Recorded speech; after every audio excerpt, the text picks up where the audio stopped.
We are here, and I am Darren, and I am so excited to spend this day with you. Thank you, thank you, thank you all for sharing your time with us wherever you are watching from. I hope that you and yours are safe and healthy because we have a wonderful show planned. When Blizzard reached out to me about doing this, I thought about the line at the end of Honor and Glory. You know, when Reinhardt says, "I have been called, I must answer, always."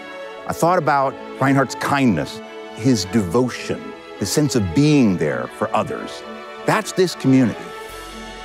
That's what today is about. Outrageous cosplay, beautiful art, wonderful performances, the short filmmakers, the singers, the musicians, sharing their skill and their passion so that you go, how did they do that? Why did they do that? Can I do that?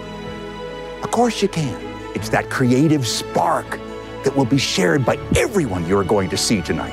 So that even in this time of distance, our community creates things that give us connection.